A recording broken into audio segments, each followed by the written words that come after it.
तर जर कधी तुम्ही प्रोग्रामिंग शिकावाचा विचार केला असेल तर नक्की कुठली लँग्वेज शिकावी हा प्रश्न तुम्हाला नक्कीच पडला असेल आणि आज मी इथं आलोय कारण आपल्याला त्याच प्रश्नाचं उत्तर शोधायचं आहे। तर नमस्कार मित्रांनो, तुम्ही बघत आहात आम्ही इंजिनियर, माझं नाव आहे अथर्व देशपांडे। तर चला एक एक क्षण वाया न घालवता सुरू करूया आजचा video.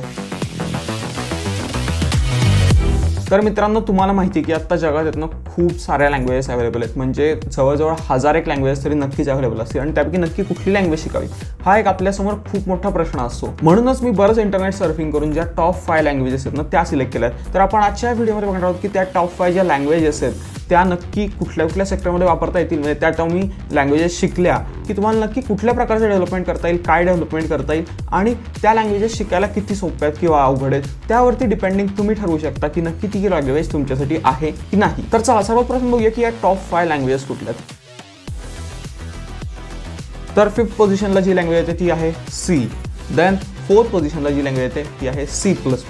3rd position JavaScript. 2nd पोझिशनला येते जावा आणि जी मोस्ट पॉप्युलर किंवा सगळ्यात जास्त आता डिमांडमध्ये असलेली लँग्वेज आहे ती आहे पायथन। तर या ज्या लँग्वेजेस आहेत ना या आत्ताच्या जगामध्ये काही अशा पद्धतीने वापरल्या जातात। सी आणि C++ लँग्वेज ही सर्वसाधारणतः गेम डेव्हलपमेंट किंवा ऑपरेटिंग सिस्टीम डेव्हलपमेंट किंवा डेटाबेस किंवा लायब्ररीज वगैरे बनवण्यासाठी वापरली जाते। देन जावास्क्रिप्ट लँग्वेज ही completely web development, website development असू दे, वेब गेम डेव्हलपमेंट असू दे किंवा कुठलेही वेब ॲप्लिकेशन डेव्हलपमेंट असेल त्यासाठी जी जावास्क्रिप्ट लँग्वेज आहे ती वापरली जाते। देन जी जावा लँग्वेज आहे ती सर्वसाधारणतः मोबाईल ॲप डेव्हलपमेंटसाठी वापरली जाते, स्पेशली अँड्रॉइड मोबाईल ॲप डेव्हलपमेंटसाठी, म्हणजे तिला आपण अँड्रॉइड ॲप डेव्हलपमेंटची ऑफिशियल लँग्वेज म्हणू शकतो आणि थोडंफार गेमिंग डेव्हलपमेंट सुद्धा तुम्ही जावामधनं करू शकता। आणि जी पायथन लँग्वेज आहे तिचा सर्वसाधारणतः वापर केला जातो AI, data science, machine learning किंवा ॲटोमेशन किंवा IoTच्या कन्सेप्ट या सगळ्या डेव्हलप करायला। तर यापैकी तुम्ही कुठली लँग्वेज सपोज सिलेक्ट केली शिकण्यासाठी तर तुम्हाला ॲज सच काहीच प्रॉब्लेम नाही येणार आहे। The only problem you will have is the difficulty in learning. So सर्वसाधारणतः मी विचार करून जी एक लिस्टिंग बनवली आहे की कुठली लँग्वेज शिकायला सगळ्यात अवघड आहे, तर त्यामध्ये बघितलं आपण जावास्क्रिप्ट ही सगळ्यात जास्त अवघड आहे कारण तुम्हाला मोस्टली ही लँग्वेज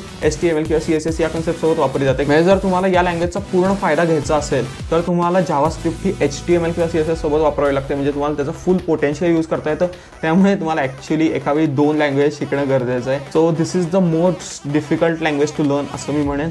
देन सेकंडली जावा जी लँग्वेज आहे ती सुद्धा बऱ्यापैकी डिफिकल्ट आहे कारण तिचे सिंटॅक्सेस खूप अवघड आहेत, म्हणजे जावास्क्रिप्टपेक्षा पण अवघड सिंटॅक्सेस जावामध्ये आहेत। बट तुम्हाला ही सिंगल लँग्वेज असते म्हणून ती आपण जावास्क्रिप्टपेक्षा थोडीशी सोपी म्हणूया कारण एकच लँग्वेज तुम्हाला शिकायची आहे।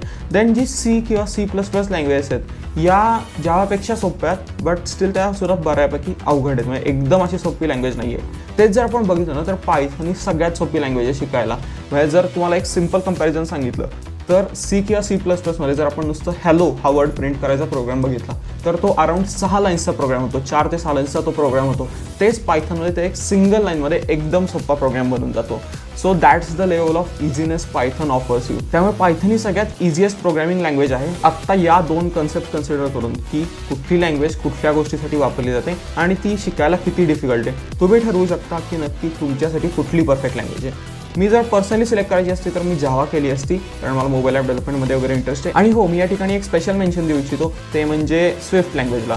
सो बेसिकली तुम्हाला जर ॲप डेव्हलपमेंट करायची असेल, स्पेशली ॲपलसाठी ॲप डेव्हलपमेंट करायची असेल, म्हणजे मॅकबुक असू दे, आयफोन असू दे, यासाठी ॲप किंवा सॉफ्टवेअर डेव्हलप करायची असेल तर जी स्विफ्ट लँग्वेज आहे ना ती कम्प्लीट त्यासाठी वापरली जाते। आणि जरी तुम्ही एखादी लँग्वेज आता हा व्हिडिओ बघून सिलेक्ट केली असेल तर आम्हाला नक्की सांगा कमेंट सेक्शनमध्ये की तुम्ही ही लँग्वेज सिलेक्ट केली आणि त्याचं कारण हे होतं, तुम्हाला या सेक्टरमध्ये जायचं आहे। आम्हाला त्या कमेंट्स वाचायला नक्कीच आवडेल। आणि जर तुम्हाला व्हिडिओ आवडला असेल तर या व्हिडिओला लाईक करा, शेअर करा हा व्हिडिओ तुमच्या मित्रांसोबत आणि सबस्क्राईब करा आम्ही इंजिनियर चॅनलला आणि बेल आयकॉन दाबा जेणेकरून तुम्हाला आमच्या सर्व नवीन व्हिडिओचे नोटिफिकेशन येत राहतील। आणि हो, आमचं इंस्टाग्राम अकाउंटची लिंक तुम्हाला डिस्क्रिप्शनमध्ये मिळून जाईल, तिथं आम्हाला फॉलो करायला विसरू नका। आपण भेटूया पुढच्या व्हिडिओमध्ये।